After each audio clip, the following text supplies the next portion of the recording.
ఒక 2 వసూలు అయితే మొత్తానికి చెప్పలేదు ఏమేమి తీసుకున్నామని. ఆ 2 కొత్త వసూలు ఏంటి అని కూడా చూడ్రి, స్కిప్ చేయకుండా చూడ్రి. అవి లక్షలతో కూడుకున్న పని, వేలతో ఉన్నది కాదు. ఇప్పుడు ఈడ కూడా మా పరిస్థితి అంతే. మేమేమి పెద్ద అది కాదు, మేమేం పెద్ద ఐఫోన్లు వాడే అంత రేంజ్ కాదు మాది. ఇల్లు ఉన్నది, ఇక్కడంత జాగ్ ఉంది, మేము అది చేసుకోనైనా బతకగలుగుతాం. హాయ్ అండి, welcome back to our channel. మళ్ళీ మీ ముందుకైతే మస్తు రోజులకు వచ్చాము. అయితే ఇక ఈరోజు అన్ని కొత్త కొత్త ముచ్చట్లు మళ్ళీ కూర్చొని మాట్లాడుతూ ఉన్నాము. అయితే ఏంటంటే ఈరోజు వచ్చేసి May 27th ఈరోజు డేట్. మేము వచ్చేసి ఇప్పటికైతే 1 year కంప్లీట్ గానికి వచ్చింది. ఇప్పటికంటే రేపటికి మేము వచ్చేసింది 28 తారీఖు వచ్చినాం. 2025 May 28కి వచ్చినాము. రేపు 28 May 28 రేపటికి మేము వచ్చేసి 1 year కంప్లీట్ అయిపోయింది. మేము వచ్చేటప్పుడు అయితే అసలు అనుకోకుండా వచ్చినాం. మీకు ఇంతకుముందు వీడియోలో చెప్పినట్టు కూడా మేము వచ్చేసి ఒక 1 week లా, ఒక 10 days లా తీసుకునే నిర్ణయం. అంతకుముందు అనుకున్నాం కానీ గట్టి అనుకుంది అయితే 1 week లా అనుకున్నాము, వచ్చేసినాం, అయిపోయింది. కానీ మేము వచ్చినాక మాత్రము కొంతమంది అయితే కామెంట్ పెట్టి, వీడికి వచ్చినాక మేము ఇక పోస్ట్ చేసిన వీడియోల కిందనైతే మీరు వచ్చిరు కానీ మళ్ళీ మీరు ముళ్ళ ముట్ట దారుకొని మీ ఊరికి పోతారు, అది మీరు ఉండు మీతో కానీ కాదని పెట్టిరు.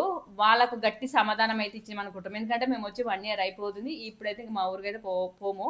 అప్పుడైతే వచ్చే కొత్తలో అయితే భయపడ్డా. నేను వచ్చే ముందు అయితే మస్తు ఏడ్చి, నాకు భయమైంది. వచ్చినాక రెంట్ అవన్నీ ఎలా తీసుకుంటామా మా పిల్లలతోని అని అనుకున్నాము. కానీ సక్సెస్ఫుల్గా ఎలాంటి టెన్షన్ లేకుండా. ఇంకోటి చెప్పాలంటే మేము మా ఇంటికాడ ఉన్న కంటే పెట్టిన ఖర్చుల కంటే మేము ఇక్కడికి వచ్చినాక పెట్టిన ఖర్చులు చాలా ఎక్కువైపోయినాయి. అంటే మా అవసరాల కొరకే మేము కొన్ని కొత్త వసూలు అవన్నీ. కానీ 1 year అయితే అయిపోయింది. అప్పుడు పెట్టిన కామెంట్లు కూడా కొన్ని మీకు స్క్రీన్ పైన పెడితే చూడుర్రి. వాళ్ళందరికైతే మంచిగా సమాధానం ఇచ్చాం అనుకుంటాం. మేము పోరాడి మేము అనుకున్నది ఇద్దరం అనుకొని ఇంతవరకు వచ్చినాం. ఇక ముందు కూడా అట్లే పోతాము. చెప్పు బావ, నీకు ఎట్లా అనిపిస్తుంది? 1 year అయిపోయింది కదా వచ్చి, ఉంటాం అనుకున్నావా? ఈ డిసిషన్ నీదే కదా. ఇది కొత్త 1 year అయిపోయింది, ఉంటామనే అనుకోనే వచ్చిన నేనైతే. ఇక్కడికి వచ్చిన తర్వాత ఏదన్నా ఒక వర్క్ చేసుకుంటావా, ఏదైనా ఈ పని కాకపోతే ఆ పని కాకపోతే ఈ పని అన్నట్టు చేసుకుంటేవా వచ్చి అని అనుకున్నాం. ఎందుకంటే ఆడ షాప్ తీసేసినాం, అన్ని తీసేసినాం కాబట్టి ఆడ ఏం వర్క్ లేదు. వీటికి వచ్చిన తర్వాత ఏదైనా చేసుకోవచ్చు అని ఉద్దేశంతో వచ్చినాము. పిల్లల చదువు కోసం వచ్చినాం కాబట్టి పిల్లల చదువే ఇంపార్టెంట్ గా, అంటే వాళ్ళని చదివి ఇప్పుడు ఇక్కడ స్కూల్లో అవి ఉంటాయి, దగ్గర మంచి ఫెసిలిటీస్ ఉంటాయి అని ఉద్దేశంతో వీటికి వచ్చినాం అన్నమాట. మేము వచ్చిన ఉద్దేశం అయితే పిల్లల చదువు కోసం. మా చిన్నోని మావోని కోసం కూడా మెయిన్ పాయింట్ 90% మావోని డెవలప్మెంట్ కోసం. వారికి కమ్యూనికేషన్ అంటే ఇట్లా వాళ్ళు వీళ్ళు కాంటాక్ట్ అయినప్పుడు మాట్లాడడం అవన్నీ నేర్పియాలంటే మనం స్పెషల్గా నేర్పిస్తే రాదు కదా పిల్లలకు. వాళ్ళు అటు ఇటు తిరిగితేనే వస్తాయి. కాబట్టి ఇక్కడ ఈ ఎన్విరాన్మెంట్ ఇక్కడ సైడ్ వచ్చిన తర్వాత వాళ్ళు వీళ్ళు కలిసిరు, అంగన్వాడికి పోయిండు. అట్లా పోవడం వల్ల వారికి కొన్ని మాటలు వచ్చినాయి, కొన్ని నేర్చుకున్నాడు. వీని కోసమే వీడు మాటలు నేర్చుకోవాలి, వీడు మంచిగా సెట్ కావాలని. అంటే ఆడు ఉన్నప్పుడు మేము చిన్నగా 2 రూమ్లలో ఉన్నాం, మీద ఉన్నాం కాబట్టి మాకు, అంటే మేము ఉన్న పరిస్థితి మాకు తెలుసు. మాకు చాలా ఇబ్బంది అది, వీనికి డెవలప్మెంట్కు చాలా ఇబ్బంది అడ్డం అది. కాబట్టి అట్లా కూడా డిసైడ్ వచ్చినాం అనమాట. ఇది మేము వచ్చిన ప్రాసెస్. అయితే ఇప్పటికి 28కి 1 year కంప్లీట్ అయిపోయింది. ఇక మేము వచ్చేటప్పుడు ఎంత భయపడ్డామో, వచ్చినాకైతే అంతకంటే మంచిగానే ఉన్నాము, అంతకంటే ఎక్కువ ఖర్చు పెట్టినాము, అంతకంటే హ్యాపీగానే ఉన్నాము. మా ఇంటికాడ ఉన్నదానికంటే కూడా ఇక్కడికి వచ్చినాక మా పరిస్థితిని బట్టి మంచి హ్యాపీగానే ఉన్నాము. ఇక ఓకే. ఇక ఇంకోటి చెప్పాలంటే మళ్ళీ మనం ఇక్కడికి వచ్చినాం కాబట్టి చాలా ఖర్చులు ఉంటాయి. అంటే ఇప్పుడు ఆడున్నప్పుడు అవసరం లేని వస్తువులు వీడికి వచ్చిన తర్వాత అవసరం వచ్చినాయి. ఆ అవసరం వచ్చిన వస్తువులు ఈడ కొనాల్సి వచ్చింది కాబట్టి ఈ ఖర్చులు కూడా కొంచెం ఎక్కువనే అయిపోయినాయి ఈడున్నప్పుడు. ఉన్న తర్వాత అవి అంటే రెంట్తో కలిపి కూడా, రెంట్ కూడా కదా మళ్ళీ ఎక్స్ట్రా ఖర్చు. ఆడున్నప్పుడు ఆ రెంట్ ఉండదు కదా, ఈడున్నప్పుడు రెంట్ ఉంటుంది, మళ్ళీ ఎక్స్ట్రా ఖర్చులు అయినాయి. అంటే ఆడికంటే వీడికి కొంచెం ఎక్కువ అయిపోయినాయి. మొత్తంలో మేము ఇక్కడికి వచ్చి 1 year అయిపోతుంది కాబట్టి ఈ 1 year లో మేము ఏమేం ఖర్చు పెట్టినామని చెప్తాము. మేము అనుకున్న దానికంటే రెట్టింపు పెట్టినాం మస్తు ఖర్చు. అసలు ఏమేం ఖర్చు పెట్టినాము, ఎంత ఖర్చు అయింది, మా టోటల్ అమౌంట్ మంత్లీ ఎంత పెట్టినామో, తర్వాత మేము వచ్చిన కొనుక్కున్న వస్తువులేవి. ఇంకోటి మన యూట్యూబ్ ఫ్యామిలీకి అయితే కొన్ని విషయాలు అయితే చెప్పలేదు. ఒక 2 కొనుక్కున్న వస్తువులు, ఆ 2 మిగతా కొన్ని చెప్పినా కానీ ఒక 2 వస్తువులు అయితే మొత్తానికి చెప్పలేదు ఏమేమి తీసుకున్నామని. ఆ 2 కొత్త వస్తువులు ఏంటి అని కూడా చూడ్రి, స్కిప్ చేయకుండా చూడ్రి. అవి లక్షలతో కూడుకున్న పని, వేలతో ఉన్నది కాదు. అదేం పని, కొత్త ప్లానింగ్ అనమాట. ఓకేనా, మిస్ కాకండి, స్కిప్ చేయకండి. అయితే మేము వచ్చి 1 year అయిపోతుంది కాబట్టి ఈ 1 year లో అసలు మేము ఎంత ఖర్చు పెట్టినాము, దేని ఖర్చు పెట్టినాము అనేది బావ అయితే క్లియర్గా చెప్తాడు. చూడరి, మేము రాసుకున్నాం అనమాట. ఫస్ట్ మంత్ రాసుకున్నప్పుడు ఖర్చు ఎంత అయింది అనేది రాసుకున్నప్పుడు మీరు కొందరు నెగిటివ్గా చెప్పారు. ఖర్చు కూడా పెడతారా, ఆ ఖర్చు కూడా చెప్తారా, చుట్టాలు వస్తే కూడా పెట్టింది కూడా చెప్తారా, అది కూడా లెక్కేస్తారా, అది కూడా లెక్కేస్తారా అన్నారు. అన్ని లెక్కేసుకుంటేనే ఖర్చు అనేది అర్థమవుతుంది కదా. పెట్టక ఊకునుడు కాదు, పెట్టాలి. కానీ ఖర్చు కూడా మనం కూడా అంచనా వేసుకోవాలి కదా, ఒక అంచనా ఉండాలి కదా. అందుకోసమని ఫస్ట్ మంత్ అయితే 27,000 అయింది మాకు ఖర్చు. ఇంట్లో ఖర్చు, కిరాయి, ఇంట్లో ఖర్చు, నెక్స్ట్ ఇంకా ఎక్కువ ఎందుకు అయిందంటే మళ్ళీ ఒకటి ఫస్ట్ మంత్లో మేము బట్టలు తెచ్చుకోవడానికి డిమార్ట్ జూడియోలకు పోయినాం కదా, దానివల్ల కొంచెం ఎక్కువ ఖర్చు అయింది. 27,000 అయింది. రెగ్యులర్గా అయితే దాదాపుగా 20,000 అవుతుంది మాకు నెలకు మంత్లీ. 20,000 అంటే నేను కూడా నమ్మలేకపోయినా. అసలు లెక్కేసుకుంటే 20,000 దాకా వచ్చింది. అసలు ఎందుకు వచ్చింది ఏంటనంటే మాకు ఇప్పుడు రెంట్ 5,000 దాకా రెంట్ అవుతుంది, కరెంటు బిల్లు రెంట్తో సహా. ఇక నెక్స్ట్ టీవీ ఖర్చు, వైఫై ఖర్చు 750 రూపాయలు అట్లా అవుతాయి. ఇక పాలకు ఒక 900 1000 రూపాయల దాకా అయితే నెలకు. నెక్స్ట్ ఇక చికెను మటన్ అంటే నాన్ వెజ్ అది తెచ్చుకుంటే దానికి ఒక 2,000 2,500 3,000 దాకా అయితే దగ్గర. ఇప్పుడు వాళ్ళు చుట్టాలు వచ్చారు అనుకోండి ఎక్కువ తెచ్చుకోవాల్సి వస్తుంది. లేదంటే ఇక మేము వారం తెచ్చుకున్న, మధ్యలో తెచ్చుకున్న దానికి నెక్స్ట్ ఇక ఎగ్స్ అవి ఇవి కలుపుకొని కూడా అయితే అనుకో. ఇక కిరాణం షాప్లో ఇక 4,000 దాకా అయితే దగ్గర. నూనెలు గిన్నెలు అంటే నూనె ఏం తెచ్చుకో, కొబ్బరి నూనెలు, పప్పులు ఉప్పులు అవన్నిటికి. ఇక గ్రూప్ పైసలు కడతాం. అంటే మహిళా గ్రూప్కు ఒక 2,500 అట్లా ఉంది మాది మంత్లీ ఈఎంఐ ఉన్నది, అది కడుతున్నాము. దాంతో సహానే లెక్కేసినాం మేము. అది కూడా నెల కిందికి ఖర్చు చేసినాము. ఇక నెక్స్ట్ పండ్లు ఫలాలు అవి ఇవి తెచ్చుకుంటే దానికి ఒక 1,500 దాకా అవుతాయి ఎట్లయినా. ఎందుకంటే ఏంటి పండ్లు అంటే ఇప్పుడు బనానా, నెక్స్ట్ ఈ సీజనల్ ఫ్రూట్స్ ఉంటాయి కదా, అవి తెచ్చుకుంటాం అనమాట. ఇప్పుడు మామిడి పండ్లు ఎండాకాలంలో, నెక్స్ట్ వాటర్ మెలాను వానాకాలంలో వచ్చే వానాకాలం, ఏ దాంట్లో వచ్చే అవి తెచ్చుకొని తినడు వల్ల ఇట్లా అంటే ఫ్రూట్స్ ఎక్కువ కొనుక్కొచ్చుకుంటాం కాదు, అక్కడ ఎందుకంటే దొరికాయి కాబట్టి. మాకు ఏదైనా కావాలంటే మేము ఈడికి వచ్చినప్పుడే తెచ్చుకుందాము, ఈడికి ఊపుకే తెచ్చుకోపోదాం. ఇప్పుడు పన్నున్నప్పుడు వచ్చినప్పుడు తీసుకుని పోదాము, వచ్చినాక సపరేట్ కూకుందాము. కానీ ఇదైతే అయిపోతే మనం పోయి తెచ్చుకుంటాం కాబట్టి కొంచెం ఖర్చు ఎక్కువ. అది పిల్లల కోసం పెట్టుకోవాలి ఖచ్చితంగా. ఫుడ్ కూడా కాంప్రమైజ్ అయితే లేదు అట్లా. కాబట్టి మినిమం బిల్లు మినిమం ఇక 20,000 దాకా అవుతుంది. అంటే ఒక 1,000 అటు ఇట్లా, ఒకసారి అటు ఒకసారి ఇటు అన్నట్టు 20,000 యావరేజ్గా వేసినాం మేము. బరాబర్ అనే కాదు అట్లా. నెక్స్ట్ ఇక 11 monthsకి 2,20,000 ప్లస్ ఫస్ట్ మంత్ది 27,000, 2,47,000 ఖర్చు అయింది మొత్తం ఇయర్గా. సంవత్సరంలో 2,47,000 ఖర్చు పెట్టినాం అన్నట్టు. ఇక దీనికి అంటే ఇంత ఎక్కువ ఎందుకు ఖర్చు అవుతుంది అంటే మేము ఇప్పుడు ఆయిల్ కానీ అవి పట్టించిన ఆయిల్, నెక్స్ట్ గోధుమ పిండి అవన్నీ కూడా జర వేరే తెచ్చుకుంటాం కాబట్టి కొంచెం ఖర్చు ఎక్కువ అవుతుంది. ఇక నెక్స్ట్ దాని తర్వాత మేము ఏం చేసినాము, లాస్ట్ ఇయర్లో ఒక బైక్ తెచ్చుకున్నాం కదా, ఇక్కడికి వచ్చిన తర్వాత బైక్ తెచ్చుకున్నాం. అదే అవసరం వచ్చింది ఇక్కడికి వచ్చిన తర్వాతనే, స్కూల్కి ఎక్కించుకురావడానికి లేకపోతే ఊర్లోకి పోవడానికి. దానికోసమని కొంచెం దూరం ఉంటుంది, మేము అంటే టౌన్ ఏరియాకి పోవాలంటే కొంచెం దూరం ఉంటుంది మాకు.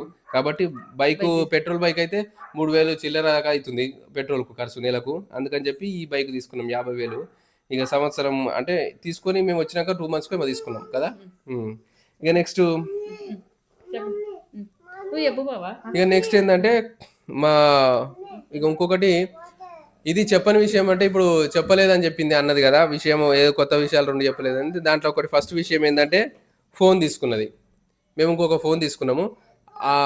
ఆ ఫోన్కి అయిన ఖర్చు కూడా 76,000, అది 76,000. అంటే ఇంత ఎక్కువ పెట్టి ఎందుకు తీసుకున్నావు, ఇంత మీకు అవసరమా మీకు అంటే కొందరు ఉంటారు మమ్మల్ని నెగిటివ్గా అనుకునేటోళ్ళు. మా మొగాలను చూడగానే వీళ్ళకి అంత సీన్ లేదురా అనే ఉద్దేశంతో ఉండేటోళ్ళు కొందరు ఉంటారు. వాళ్ళు అనుకునేది ఏంటంటే వీనికి ఎందుకు రా 76,000 ఫోన్ కొన్నాడు అంటే, నేను జల్సా కోసం ఎంజాయ్ కోసం కొన్నది కాదు, నేనేదో అదేంటి ఫోజ్ ఇవ్వడానికి అది చూపెట్టుకోవడానికి తీసుకున్నది అయితే కాదు. నా ప్రొఫెషన్ పరంగా అంటే నేను వీడియోస్ కోసమని దానికోసమని నేను ఆ ఫోన్ తీసుకున్నా. ఫస్ట్ విషయం ఏంటంటే పాత ఫోన్ అనేది నా దగ్గర రెడ్మీ ఫోన్ ఉండే ఒకటి, ఆ రెడ్మీ ఫోన్ ఖరాబ్ అయిపోయింది. అది అంటే ఎక్కువ యూజ్ అవుతలేదు, అది పాత ఫోన్ కాబట్టి అది కొంచెం తక్కువ యూజ్ అవుతుంది. కెమెరా అంత యూజ్ఫుల్గా లేదు. అది ఉన్నదా అంటే ఏదో వాట్సాప్లకి దానికి యూజ్ చేస్తున్నాం తప్ప దేనికి యూజ్ అవుతలేదు. అది ఫస్ట్లో అయితే యూజ్ అయింది అదే, కానీ దాని తర్వాత ఇప్పుడు ఇక్కడ ఉన్నదిగా మా దగ్గర ఫోన్ ఉన్నది ఒకటి, ఇది ఐఫోన్, ఇది తీసుకున్నా ఫస్ట్. అక్కడ ఉన్నప్పుడే తీసుకున్నా ఐఫోన్ 13 Pro Max. ఇది 1,47,000 అప్పుడు కొన్నది. ఓకే. ఇక నెక్స్ట్ ఇంకొకటి, ఇప్పుడు మేము వీడియో తీసుకున్న ఫోన్ ఉన్నది, అది ఇది తీసుకున్నాము ఇక్కడికి వచ్చిన తర్వాత, మొన్న తీసుకుంది. ఇది 82,000 ధర అయితే నేను క్రెడిట్ కార్డు మీద తీసుకున్నా. ఇది క్రెడిట్ కార్డు మీద మనకు డిస్కౌంట్ వచ్చింది, 76,000కి పడ్డది, 6,000 డిస్కౌంట్ వచ్చింది. ఈ ఫోన్ల గురించి నేను డీటెయిల్స్ అన్ని కూడా నెక్స్ట్ వీడియోలో చెప్తాను, ఎందుకంటే దీంట్లో అంతా కన్ఫ్యూజన్ అయితే. ఒకవేళ మీకు కావాలంటే ఫోన్లు నేను ఎందుకు తీసుకోవడం వల్ల లాభం ఏంది, తీసుకుంటే లాభం ఏమైంది, తీసుకోకపోతే నష్టం ఏమైంది, ఈ ఫోన్ల వల్ల యూజ్ఫుల్ ఉందా లేదా అనేది కూడా నేను కావాలంటే మీకు వీడియో చేస్తా. నాకు ఫోన్ కొన్న విషయం ఎప్పుడు ఫోన్ కొన్న చెప్పలేదు. విషయం ఎప్పుడు అంటే ఆ చెప్పలేదు. రోజు షార్ట్ తీసినారు. నేను ఈ వీడియో అప్లోడ్ అయినాక ఆ షార్ట్ కూడా అప్లోడ్ చేస్తా. తీసుకున్నప్పుడు షార్ట్ తీసినా కానీ అప్లోడ్ చేయలేదు నేను. ఎందుకంటే కొంతమంది ఓర్వరు. మమ్మల్ని చూసి ఏంటంటే మనుషుల నుంచి అంచనా వేస్తారు కానీ మేము ఉన్నది అన్ని చెప్పుకోలేము. కొన్ని చెప్పుకుంటాము. ఉన్నదంటే దగ్గర ఉంటాం కానీ మాకు ఉన్నదని ఇటు చెప్పుకోం కాబట్టి కొన్ని చెప్తాం, కొన్ని చెప్పాము. చెప్పినా కానీ కొందరు ఓవర్ కాబట్టి చెప్పలేకపోయినాం. అంతే అది. కొన్ని చెప్పలేకపోయినాము. కొందరు ఎందుకు నెగిటివ్ గా కొందరు నెగిటివ్ గా తీసుకుంటారని కొన్ని చెప్పలేకపోయినాము. మరి వాళ్ళ కష్టం ఏందో వాళ్ళు అన్నారు. ఓ ఇక పైసలు అట్లా వచ్చినా నావుతలేరు అవసరం అది. ఉన్నదే అండి. ఇది ఏం లేదు. ఇప్పుడు ఈడ కూడా మా పరిస్థితి అంతే. మేమేమి పెద్ద అది కాదు. మేమేం పెద్ద ఐఫోన్లు వాడే అంత రేంజ్ కాదు మాది. కానీ అవసరం ఉండి వాడేటోళ్ళు మా ఆసుంటోళ్ళు అనమాట. ఇప్పుడు మాకు వీడియోల కోసం అవసరం కాబట్టి ఐఫోన్ తీసుకోవాల్సి వస్తుంది. మేము రికార్డ్ ఐఫోన్ కొన్నాము కానీ ఇంతవరకు మేము కొని ఇంచుమించు 9 months 10 months అయిపోతుంది. ఇంతవరకు అందులో సిమ్ ఏనే లేదు. నేను రెడ్మీ ఫోన్ పాత ఇక ఫోనే ఇది ఓన్లీ కెమెరా కోసం వాడుతున్నాము. వాడుతున్నాం. అంతే. ఫోన్ అయితే తీసుకున్న దానికోసం. కొంత నెగిటివ్ అనేటోళ్ళ గురించి అయితే మీరు చెప్పిన ఇప్పటిదాకా చెప్పింది అయితే వాళ్ళ గురించే. ఇంకొకటి ఏంటంటే కొత్త విషయం, ఇంకొకటి సెకండ్ కొత్త విషయం ఏంటంటే మీకు చెప్పండి, షేర్ చేయండి. మేము ఈడ వీళ్ళ అమ్మల దగ్గర ఒకటి ల్యాండ్ తీసుకున్నామని చెప్పినాం కదా. వీళ్ళ అక్కోళ్ళు మేము ఇద్దరం పొత్తులం కలిసి తీసుకున్నాం అనమాట. దాంట్లో బోర్ వేసినాం. దాంట్లో మేము బోర్ వేసినాం అనమాట. ఆ బోరుకు అవన్నీ ఆడ చేసిన పనులకు అన్నిటికీ కలిపి చెరో 1,00,000 అయింది. వాళ్ళ అక్కోళ్ళకు 1,00,000, మాకు 1,00,000 అయింది. అదొక 1,00,000 ఖర్చు పెట్టినాము. నెక్స్ట్ బెంగళూరుకు పోయినప్పుడు అంటే ఇప్పుడు ఈ బోర్ విషయం గురించి, ఈ ల్యాండ్ విషయం గురించి నేను చూపిస్తా. మేము ల్యాండ్ ఎట్లా సెట్ చేసినాము, దాంట్లో ఏం వేసినాము, పంట వేసినామా లేకపోతే ఏం చేస్తున్నాము, అది ఏమేమి నడుస్తుంది, బోర్ ఎట్లా నడుస్తుంది, దీని అంతా విషయం కూడా నేను బోర్ని చూపించినప్పుడు మీకు డీటెయిల్స్ అన్నీ చెప్తా. ఇది ఓన్లీ ఖర్చుల గురించి చెప్తున్నా. ఇక నెక్స్ట్ కొన్ని వీడియోలు అప్పుడు తీసినా అప్పుడు వేస్తాక అంటే వీడియో అప్లోడ్ అయినాక కొన్ని అప్పుడు మేము బోర్ వేసినప్పుడు తర్వాత కొన్ని పంట పెట్టినప్పుడు అది వీడియోలు తీసినాము. అవి షార్ట్స్ ని అప్లోడ్ చేస్తాం. ఇక నెక్స్ట్ బెంగళూరు పోయినాం. ఇక్కడికి వచ్చిన తర్వాతనే బెంగళూరు పోయినాం కదా ఈవెంట్కి, యూట్యూబ్ ఈవెంట్కి పోయినప్పుడు అదో 10,000 అయింది ఖర్చు. నెక్స్ట్ ఇక ఇక్కడికి వచ్చిన తర్వాత ఫ్రిడ్జ్ తీసుకున్నాం. మళ్ళీ ఫ్రిడ్జ్ ఇక కూరగాయలు పెట్టుకోవడానికి, వండిన కూరలు పెట్టుకోవడానికి, ఫుడ్ పెట్టుకోవడానికి ఏదైనా దానికోసమని ఫ్రిడ్జ్ తీసుకున్నాము. ఆ ఫ్రిడ్జ్కి ఒక 17,000 ఉంటే 2,000 డిస్కౌంట్లో వచ్చింది హెచ్డిఎఫ్సి క్రెడిట్ కార్డు మీద. అది 15,000. ఫ్రిడ్జ్ కొనుడు కూడా అన్నారు మీకు. అంటే ఫ్రిడ్జ్ కొనుడు కళ అంటే ఐఫోన్ కొన్న వాళ్ళకు ఫ్రిడ్జ్ కొనుడు ఒక కళ అంటే కళనే. అది మాకు అవసరం మాకు నిజానికంటే ఇప్పుడు కొంటే కొనుక్కోవచ్చు కానీ కళ అంటే ఏంటంటే సింపుల్ గా మేము అదొక కొనాలనే ఆశ ఉండే కానీ అవసరం లేకుండే. కొనాలనే ఆశ ఉన్నది కానీ అవసరం లేదు. గుర్తుపెట్టుకోండి, ఇది ఒకటి చిన్న పాయింట్. ఆశ ఉన్నది, అవసరం లేదు కాబట్టి కొనుక్కోలే. వీడికి వచ్చిన తర్వాత ఆశ అవసరం రెండు వచ్చినాయి. మేము ఇప్పుడు ఫోన్ కొని ఎప్పుడో కొన్నాము. అది అది 13 Pro Max ఆడు ఉన్నప్పుడే కొన్నాము. అప్పుడు కూడా కొనుక్కోవచ్చు. ఇక 15,000 పెద్ద కథ ఏం కాదు కానీ అవసరం లేదు. ఆ 15,000 కూడా ఇప్పుడు ఎందుకు ఖర్చు పెట్టాలని చెప్పేసి ఇన్ని రోజులు ఆగినాము. ఇప్పుడు మా పిల్లలు మా శ్రద్ధ మమ్మీకు ఫ్రిడ్జ్ కావాలి, వాటర్ కోసము. ఎండలు బాగా కొడుతున్నాయి, వాటర్ తాగడానికి కూల్ వాటర్ లేవు. కుండలు పెట్టుకోవాలంటే ఒక రోజులో కుండల నీళ్లు ఖరాబ్ అవుతున్నాయి. ఇక రోజు ఎక్స్చేంజ్ చేయడం, మార్చడం అంటే కొంచెం కష్టం అవుతుంది. మళ్ళీ ఇంకొకటి కూరలు బాగా ఖరాబ్ అవుతున్నాయి. కూరగాయలు కూడా పెట్టుకోవడానికి కూరగాయలు ఉంటలేవు సరిగా. పెరుగు చేసుకోవడానికి పిల్లలు ఐస్ క్రీమ్ అది ఇది అంటారు. ఐస్ క్రీమ్ ఎప్పుడన్నా ఐస్ క్రీమ్ తయారు చేసినా కానీ మొన్న ఐస్ క్రీమ్ చేసుకున్నాం కదా, అట్లా అప్పుడప్పుడు చేస్తుంది అనమాట. అవన్నిటికీ అండి, ఇక అవన్నిటికీ మీకు అర్థమై ఉంటుంది కానీ ఇక అవన్నిటికీ. ఇక నెక్స్ట్ మిషన్ తీసుకున్నాం, కుట్టు మిషన్ తీసుకున్నాం కదా. వీటికి వచ్చిన తర్వాతనే తీసుకున్నాం. బ్యాగులు కుట్టుతుంది అది కూడా. నెక్స్ట్ జాకెట్లు అవి కుట్టుకోవడానికి కూడా కొంచెం ఈజీగా ఉంటుంది అని చెప్పి అది తీసుకున్నాం. దానికి ఒక 23,000 అయింది. టోటల్గా 23,000 అయింది. అది టోటల్గా అయితే 5,25,000 అయినాయి ఈ సంవత్సరంలో ఖర్చు. అంటే దీంట్లో ఎక్స్ట్రా ఖర్చులు వచ్చినాయి కదా. వస్తువులు మస్తు కొన్నాం. బోర్ వేసినాము, ఐఫోన్ తీసుకున్నా, నెక్స్ట్ ఫ్రిడ్జ్ తీసుకున్నా, మిషన్ తీసుకున్నా, ఇంకేంటిది నెక్స్ట్ బైక్ తీసుకున్నా. ఇవన్నీ కొత్త వస్తువులు తీసుకున్నా. ఇవన్నీ లక్షలతో కూడిన పనులే కాబట్టి అందుకే అంతగానం అయింది ఖర్చు. నేను కూడా నమ్మలేకపోయినా అసలు. ఖర్చు అంతా రాసేటప్పుడు నేను ఇంత ఖర్చు అయిందా అని నేను కూడా అసలు. మేము అసలు లెక్క వేసి మొన్న లెక్క వేసినాము ఒక 2 days బ్యాక్. అంటే బుక్ మీద రాసుకుంది. అంతకుముందు అయితే ఇవి కొన్నాం ఈసారి ఖర్చు ఎక్కువ పెట్టినామా అనుకున్నాం. మేమిద్దరం మాట్లాడుకొని కానీ టోటల్ అమౌంట్ ఎప్పుడు కౌంటింగ్ చేయలేదు. టోటల్ అమౌంట్ మొన్న నైట్ రాసినప్పుడు కౌంటింగ్ చేసిన అసలు ఎంత ఖర్చు పెట్టినామని ఇప్పుడు రాసినాము. ఈ ఖర్చు మధ్యలో అసలు కొనుక్కుందామో కొనుక్కోపోదుమో తెలుసా నిజంగా చెప్పాలంటే. అది ఇంట్లో కొంచెం అయితే అప్పు తీసుకొచ్చింది. అంటే చిన్న సగం ఒక 25%, 20% అప్పే. అది అప్పే తీసుకుంటాం బయట. మిగిలింది మేము మా ఉన్న పైసలతో అటు ఇటు సెట్ చేసుకొని క్రెడిట్ కార్డు అవి అనుకుంటా సెట్ చేసుకున్నాం. అదే మేము పెట్టిన ఖర్చు అంతా రాసుకున్నది. అంటే జస్ట్ జనరల్ గా రాసుకున్నాం. ఇక ప్రతి ఒక్కటి అయితే రాయలేదు. అంటే ప్రతి ఒక్క చిన్న అని రాయలేదు. టోటల్ గా యావరేజ్ గా వేసేసినాం అన్నిటికీ ఖర్చు. ఇది మా ఖర్చు మొత్తం 5,25,000 ఈ రెంట్ పైసలతో కలిపి. చెప్పు. అమ్మమ్మ సరిపెడతా. అదేంటిది అందరు అన్నారు కదా ఇక్కడికి వచ్చినాక ఉండగలుగుతారా లేదా అని చెప్పేసి మేము ఇక్కడికి వచ్చి ఒక 1 year లా ఇంత ఖర్చు పెట్టినా అంటే 5,00,000 అంత 5,25,000 5,25,000 వేసుకుంటాం. 5,20,000 ఖర్చు పెట్టుకుంటా మేము ఇక్కడ ఉండగలం అంటే మాకు పోగలిగితే ఉండగలుగుతాం అనుకున్నాం కాబట్టి వచ్చినాం. మేము ఆశ తూసి అయితే రాలేదు ఇక్కడికి. ఇంకోటి మాకు ఒకవేళ వచ్చినా మాకు ఆయన అనుకూలించకుండా మళ్ళీ మా రిటర్న్ పోయినా కానీ మాకు మా ఊర్లో సొంత ఇల్లు ఉన్నది, ఇక్కడ జాగా ఉంది, మేము అది చేసుకొనైనా బతకగలుగుతాం పోయినాక అని చెప్పేసి ఒక అడుగైతే ముందుకేయాలి. వేసినాక మరి ఇంకా ముందుకు పోతామా వెనుకొస్తామా తెలియదు. అట్లా అని చెప్పేసి అన్ని అడుగులు ముందుకు పడుతున్నాయని కాదు, దేవుడు మాకు మనం అనుకున్నదే అవుతుందని గ్యారంటీ లేదు కదా, అవుతుండొచ్చు కాకపోతుండొచ్చు. ఒక నమ్మకంతో అయితే ముందుకు పోతాం కాబట్టి అది మనకు ధైర్యంతో మనం చేయగలిగినామంటే అది మనకు సక్సెస్ అయినట్టే లెక్క. ఇప్పుడు ఫస్ట్ వచ్చే మంత్ అయితే నేను వచ్చేటోజు నిజంగా చెప్తున్నా స్టేషన్ నాకు భయం అయింది. మేము పోతున్నాం ఊళ్ళకి పోయినామంటే అంటే అది పెద్ద సాహసమే నిజంగా చెప్తున్నావు. ఆశ తమాషగా బయటకు వస్తే ఖర్చు ఎక్కువ ఉంటుంది, రెంట్ ఉంటుంది. అది మన ఊళ్ళో ఉన్నట్టుగా మాకు ఊర్లో ఉంటే మినిమం ఇంచుమించు 5,000 ఖర్చుతో నెల మొత్తం గడిచిపోయింది. ఇంట్లో ఖర్చు ఒకటే పెట్టుకుందాం.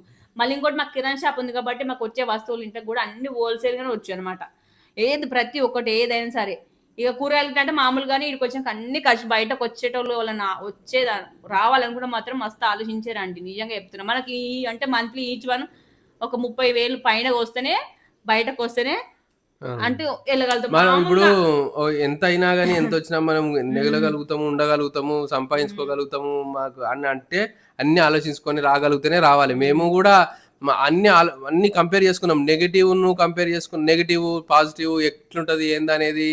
పోకపోతే నడుస్తుందా లేదా, పోతే ఎందుకు పోవాలి, ఎందుకు నడుస్తుంది అని ఇవన్నీ మేము అంచనా వేసుకొని వచ్చినాము. మేము వద్దాం అనుకున్నాం కానీ మేము ఊహించింది ఏంటంటే మేము ఇక్కడ ఒక ల్యాండ్ తీసుకొని సొంతలు కట్టుకున్నాక కొన్ని రోజులు లేట్ అయినా సరే అప్పుడు వద్దాం అనుకున్నాం కానీ అనుకోకుండా రావాల్సి వచ్చింది అనమాట. గంతిగా అది పిల్లల కోసం వచ్చినామండి. కానీ బయటకు వద్దాం అనుకున్న వాళ్ళు మినిమం మంత్లీ 20,000 ఖర్చు వెళ్ళంగా మనకు మిగులుతాయి అనుకుంటే, లేదంటే మాకు అంతకంటే ఎక్కువ అంటే 20,000 ఖర్చు అంటే 20,000 ఖర్చు పెట్టరు. ఇప్పుడు అందరు పెడతారంటే మనం పెట్టకపోతుండొచ్చు.